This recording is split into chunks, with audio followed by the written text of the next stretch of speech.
The leaders of the world's top superpowers, Xi Jinping and Joe Biden, met in person in Indonesia at the G20 summit for the first time since Biden took office.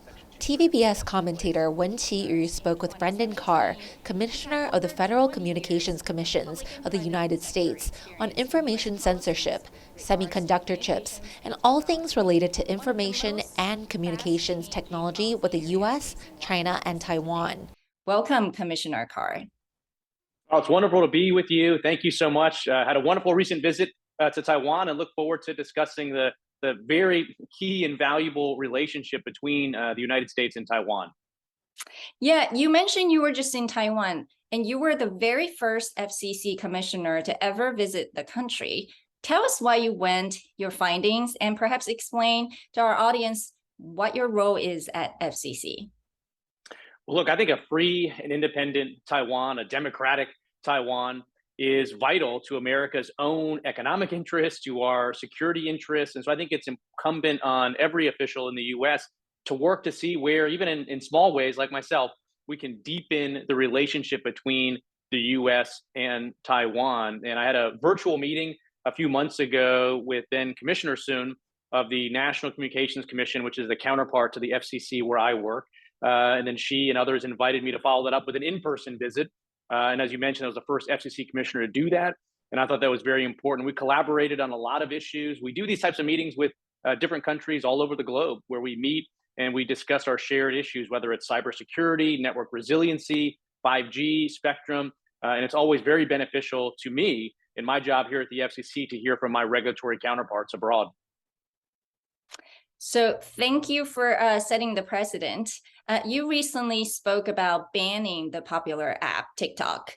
Why should the government focus on banning TikTok, especially when it has been downloaded more than 200 million times in America? Is it even feasible? Yeah, it is. So TikTok is immensely popular in the US, less so in Taiwan, from my experience over there. And a lot of people look at it, as you mentioned, and millions of Americans are on it. And they think, well, it's just a fun platform for sharing videos or dance memes. But the reality is it functions as a very sophisticated surveillance operation. It harvests everything from search and browsing history to keystroke patterns to potentially can collect biometrics, including face prints and voice prints. And for years, TikTok officials told regulators like me in the US that the data is simply stored outside of China. In some cases, they said it's not even accessible by Beijing. And there was a blockbuster report that came out a couple months ago that showed no, in fact, based on internal communications, everything is seen inside Beijing. And that's a problem, whether it's for foreign influence, espionage. There's been new reports about people in Beijing using the application to track the specific locations of US users. So there's a lot to be worried here from a national security perspective. And I do think the US government, through our Treasury Department, which looks at this type of stuff, should step in. And I just don't see a path forward right now for something short of a ban, given a lot of the misleading statements that TikTok has been making about data flows.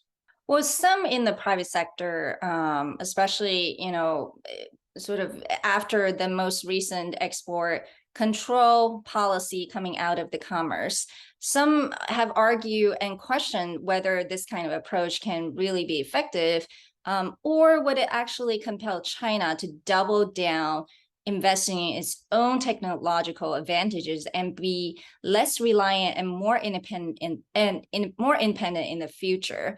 What do you think about that approach? Or, should the US be more focused on investing in domestic capabilities like what the CHIPS Act intends to do, as you alluded to?